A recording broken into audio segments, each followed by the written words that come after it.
오늘은 한국 또는 일본 누가 거짓말쟁이일까에 대해서 한번 생각해 보겠습니다.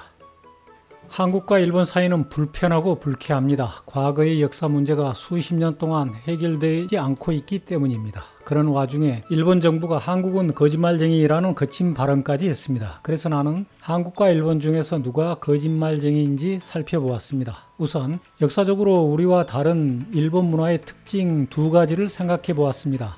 그것은 해적질 문화와 자객, 즉 닌자 문화입니다.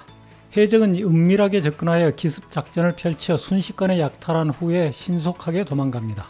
자객, 닌자는 자신을 감추기 위해 가면을 쓰거나 어둠을 이용해 잠입하여 소리 없이 민첩하게 상대를 암살하거나 약탈한 후에 달아납니다. 해적과 자객의 공통점은 은밀함과 교활함인데 특히 상대를 속이는 위장술이 탁월합니다. 즉, 거짓말과 거짓 행동을 매우 잘합니다. 이것이 바로 일본의 문화입니다. 그런 문화를 자랑하고 싶은 일본은 닌자 영화를 세계 방방곡곡에 수출하며 우쭐거립니다. 위장술 문화를. 사전에서 찾아보았습니다. 위장술이란 거짓으로 꾸미는 기술을 이야기합니다. 일본은 한국을 전쟁으로 이길 수 없다는 역사적 사실을 잊지 않고 있습니다. 임진왜란 때 일본군은 특이한 군대와 전쟁을 치러했습니다. 그것이 바로 의병입니다. 일반 백성과 무사가 뚜렷하게 구분되어 있던 일본 군대는 낙과 쇠수랑을 들고 덤비는 백성들을 보고 기겁했습니다. 그래서 구한말 일본은 전쟁이 아니라 그들의 장기인 위장술책으로 한국을 먹기로 했습니다. 당시 한국은 500년 동안이나 중국 사상인 유교에 세뇌되어 있었으니 임금의 결정에 무조건적으로 따른다는 약점까지 파악하고 있었습니다. 하지만 그것만으로는 부족했기에 반역자 친일파를 뽑아서 전폭적으로 지원했습니다. 일본과 친일파는 동양이 함께 번영하자는 대동아 공영을 퍼뜨렸습니다. 그리고 나서 1910년 한국과 일본은 한일 합방조약에 서명했습니다. 나는 당시 두 나라가 어떤 약속을 했었는지 그 조약을 들여다보았습니다. 그 전문에 이런 내용이 있습니다.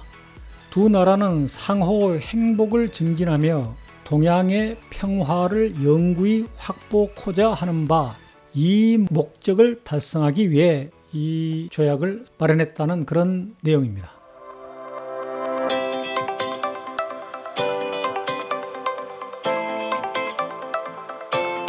한일합방의 목적, 즉 그 약속은 명확했습니다. 첫째, 상호 행복 증진.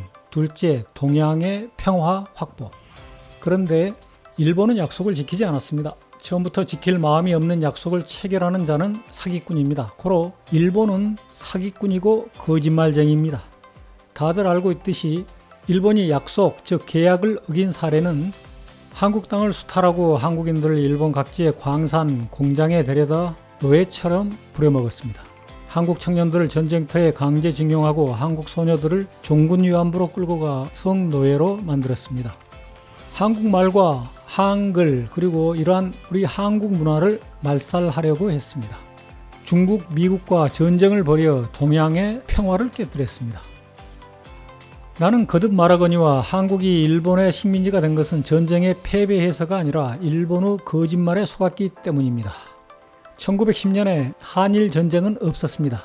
일본과 친일파의 교활한 거짓말만 있었습니다. 한일 간 외교 관계는 1910년부터 꼬이기 시작했습니다. 일본의 사기술책과 거짓말 때문입니다. 그리고 일본의 거짓말은 예나 지금이나 그칠 줄 모릅니다.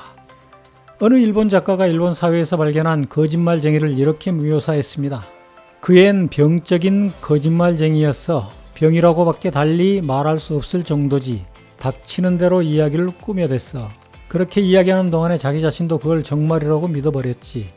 그러곤 이야기 앞뒤를 맞추기 위해 주변 상황을 거침없이 만들어냈어. 역사적 사실에 관한 한 일본은 병적인 거짓말쟁이임에 틀림없습니다. 제레드 다이아몬드에 져서 대변동에 싱가포르의 수상이었던 리관유의 말이 실려 있습니다. 독일인과 달리 일본인은 정화 과정을 거치지 않았고 자신들의 체제에 내재한 독소를 제거하지 않았다. 나는 일본인이 왜 과거를 인정하고 사과한 후 미래로 나아가려 하지 않는지 이해할 수 없다. 나 역시 왜 일본이 과거에 한국을 거짓말로 속인 것에 대해 인정하고 사과하지 않는지 도적놈이 몽둥이 드는 격으로 오히려 한국인이 거짓말쟁이라고 하는지 도무지 이해할 수 없습니다. 일본은 코드가 한국과 다르니 소통이 될 수가 없고 그래서 사회적 거리두기가 필요합니다. 그런데 손톱 밑에 들어간 가시처럼 성가신 존재가 우리 주위에 있습니다. 그것은 바로 거짓말쟁이 일본 뒤에 착 달라붙어 있는 친일파들입니다. 친일파들은 일본과 모종의 이해관계가 있는지 언제나 일본의 편에 섭니다.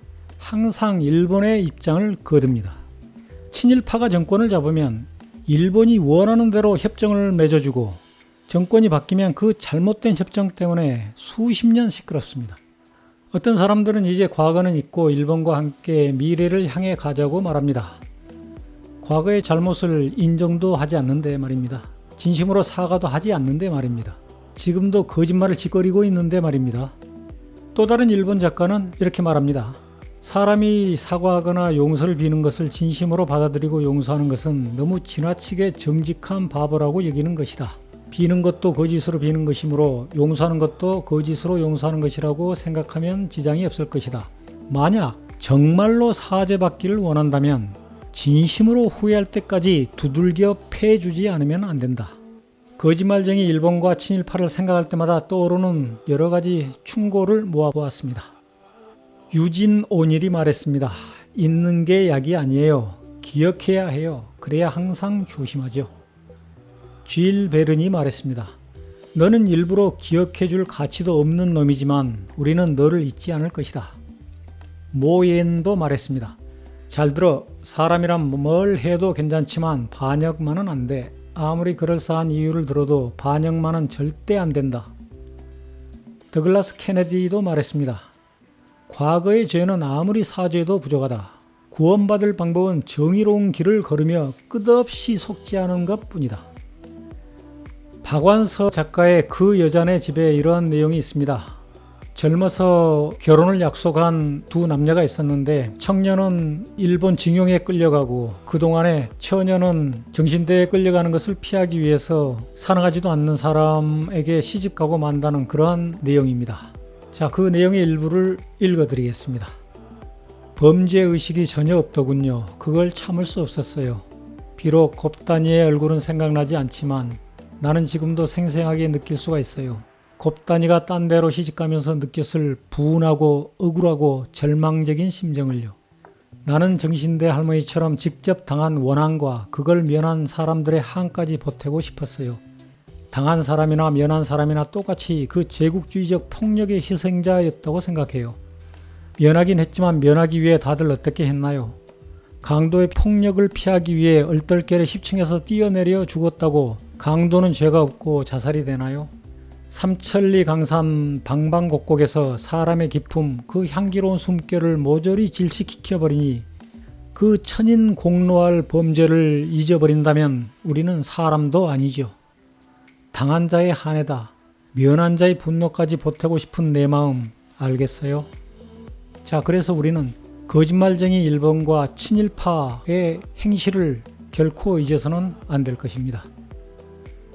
백범 김구 선생이 이렇게 말했습니다. 나에게 한 발의 총알이 남아있다면 외놈보다 나라와 민주주의를 배신한 매국노 변절자를 먼저 처단할 것이다. 왜? 외놈보다 더 무서운 적이니까. 감사합니다.